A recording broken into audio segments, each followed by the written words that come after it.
सुप्रभात बच्चों। आज हम हमारी 9th कक्षा की सामाजिक विज्ञान की भूगोल पुस्तक से अध्याय 2 भारत का भौतिक स्वरूप इसका अध्ययन करेंगे। जैसा कि आप जानते हैं कि भारत विभिन्न स्थलाकृतियों वाला एक विशाल देश है, यानी हमारी भूमि पर कई प्रकार की आकृतियाँ हैं। आप किस प्रकार से क्षेत्र भूभाग में रहते हैं, यानी हम किस प्रकार के क्षेत्र में रहते हैं। यदि आप मैदानी क्षेत्र में रहते हैं तो आप वहाँ के दूर तक फैले विशाल मैदानों से परिचित होंगे, और यदि पर्वतीय क्षेत्र के निवासी हैं तो आप पर्वतीय ढलानों और घाटियों से भलीभांति परिचित होंगे, यानी हम जिस क्षेत्र में रहते हैं उसके बारे में हमें जानकारी होती है। वास्तव में हमारे देश में हर प्रकार की भू आकृति पाई जाती है। हमारे देश में विभिन्न प्रकार की भू आकृतियाँ, कई मैदान हैं, कई पर्वत हैं, कई नदियाँ हैं, कई घाटियाँ, इस प्रकार की, यानी जैसे पर्वत, मैदान है ना, फिर मरुस्थल, पठार, द्वीप आदि पाए जाते हैं। भारत की बहुत अधिक भौतिक विभिन्नताओं को दर्शाती है। भारत की भूमि बहुत अधिक भौतिक विभिन्नताओं को दर्शाती है। भूगर्भीय तौर पर प्रायद्वीपीय पठार पृथ्वी की सतह का प्राचीनतम भाग है, यानी जो हमारा पठार क्षेत्र वो कौन सा है, प्राचीनतम भाग है। इसे भूमि का एक बहुत ही स्थिर भाग माना जाता है ना, जैसे इसको माना जाता है स्थिर। परंतु हाल ही में भूकंप ने इसे गलत साबित कर दिया है, क्योंकि अब हर क्षेत्र में भूकंप की जैसी घटनाएं होने लग गई है। हिमालय एवं उत्तरी मैदान हाल ही में बनी स्थलाकृतियाँ है ना, यानी ये नवीन, इसको भूगर्भ वैज्ञानिक के अनुसार हिमालय पर्वत एक अस्थिर भाग है। हिमालय की पूरी पर्वत श्रृंखला एक युवा स्थलाकृति है, यानी ये बहुत कम समय में हुई है, जिससे ऊंचे शिखर, गहरी घाटियाँ तथा तेज बहने वाली नदियाँ हैं। अब हम देखेंगे कि हम मुख्य हमारे भागों को, भारत की भौगोलिक आकृतियों को निम्नलिखित वर्गों में विभाजित किया जा सकता है। हम पूरे भारत के भूभाग को, सबसे पहला आएगा हिमालय पर्वत श्रृंखला, दूसरा आएगा उत्तरी मैदान, तीसरा प्रायद्वीपीय पठार, चौथा भारतीय मरुस्थल, पांचवा तटीय मैदान और छठा है द्वीप समूह। भारत की उत्तरी सीमा पर विस्तृत हिमालय भूगर्भीय रूप से युवा एवं बनावट की दृष्टि से वलित पर्वत श्रृंखला है। ये पर्वत श्रृंखलाएं पश्चिम पूर्व से सिंधु से लेकर ब्रह्मपुत्र तक फैली हुई, यानी हमारा हिमालय का इतना विस्तार है। हिमालय विश्व का सबसे ऊंची पर्वत श्रेणी, यानी विश्व की सबसे ऊंची पर्वत श्रेणी कौन सी है, हिमालय, और एक अत्यधिक असम अवरोधों में से एक है, यानी समान नहीं है। अवरोध का मतलब कहीं हिमालय ऊंचा है और कहीं नीचा है। ये 2400 किलोमीटर की लंबाई में फैले एक अर्धवृत्त का निर्माण करते हैं। इसकी चौड़ाई कश्मीर में 400 किलोमीटर एवं अरुणाचल में 150 किलोमीटर है। अब हम इसको देखेंगे, है ना।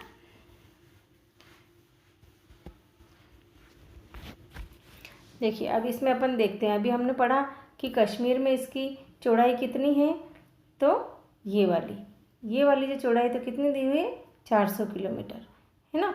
और इसका कुल यहाँ से लेके यहाँ का जो लंबाई इसकी कितनी दी गई है, ये 2400 किलोमीटर, है ना, यानी 2400 किलोमीटर। और यहाँ पे इसका भाग बताया गया है 150 किलोमीटर, नहीं, यानी ये इस भाग को ये यहाँ पे है ना, अरुणाचल प्रदेश के इधर पूर्व में अरुणाचल प्रदेश, हमें पता है कि पूर्व में कौन सा है, अरुणाचल प्रदेश, और यहाँ पे है जम्मू कश्मीर। तो इसको एक अर्धवृत्त कहा गया है ना, जैसे हम देखते हैं ये अर्धवृत्त की आकृति है, और इसकी यहाँ पे चौड़ाई है 400 किलोमीटर, यहाँ पे इसकी चौड़ाई 150 किलोमीटर, और ये यहाँ पे इसका पूरा भाग है 2400 किलोमीटर।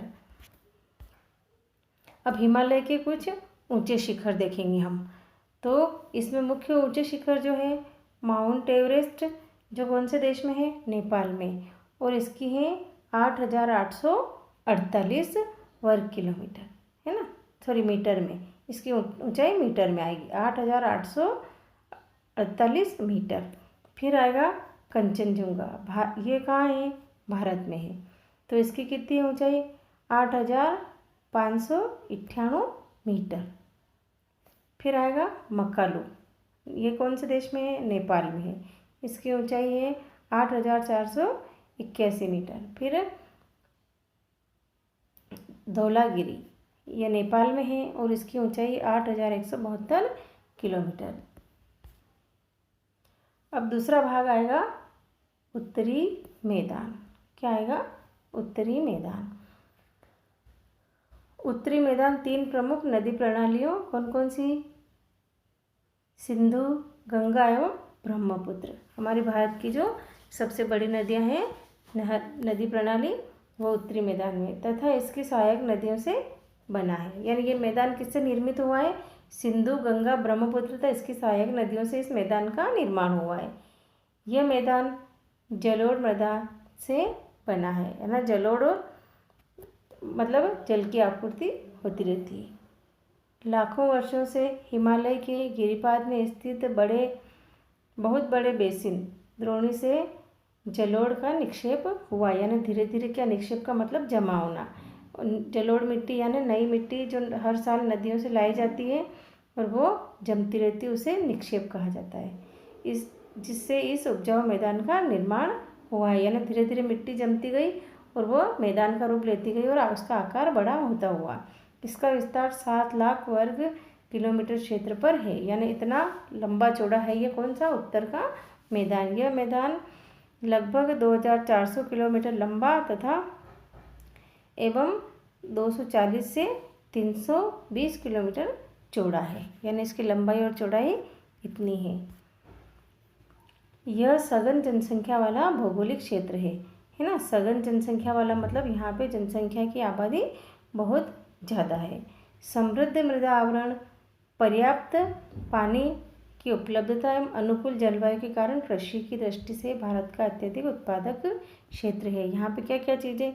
समृद्ध मृदा आवरण, हम पता है जलोढ़ यानी नई मिट्टी, और पर्याप्त पानी मैदानी क्षेत्र में होने के कारण नदियाँ गंगा, सिंधु और सरस्वती हमेशा आती है, तो इससे जल की उपलब्धता और अनुकूल जलवायु यानी जिस प्रकार की जलवायु की फसलों को आवश्यकता होती है वो यहाँ पर हो। यह भारत का अत्यधिक उत्पादक क्षेत्र यानी भारत की सर्वाधिक कृषि इसी क्षेत्र में की जाती है। अब हम जानकारी पढ़ लेते हैं। ब्रह्मपुत्र नदी में स्थित माजुली विश्व का सबसे बड़ा नदी द्वीप है जहाँ लोगों का निवास है। ये ऐसा द्वीप है जहाँ पे लोग निवास करते हैं और ये ब्रह्मपुत्र नदी में स्थित है। अब हम देखेंगे दोआब किसे कहते हैं। दोआब का अर्थ है दो नदियों के बीच का भाग। दोआब दो शब्दों से मिलकर बना है, दो तथा आब। आब का अर्थ होता है पानी, तो दो आब का मतलब होता है दो नदियों का एक जगह मिलना। इसी प्रकार पंजाब भी दो शब्द से मिलकर बना है। पंज का अर्थ है पाँच तथा आब का अर्थ है पानी। पाँच पानी का मतलब इसका होता है 5 नदियाँ, तो ये मिलकर पंजाब बना। और दो आब का मतलब दो नदियों का संगम।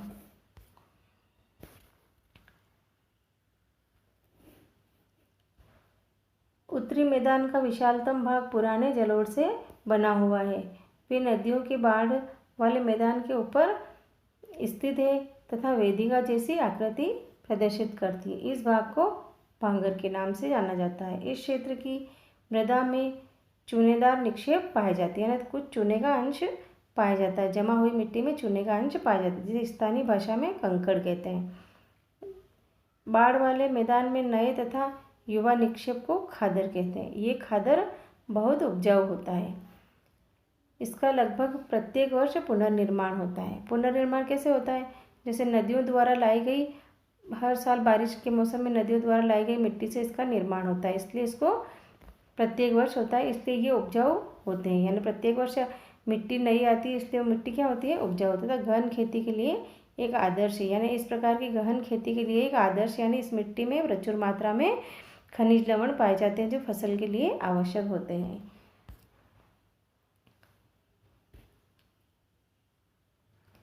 इन द्वीप समूह में पाए जाने वाले पादप एवं जंतु अधिक विविधता पाई जाती है ना। ये द्वीप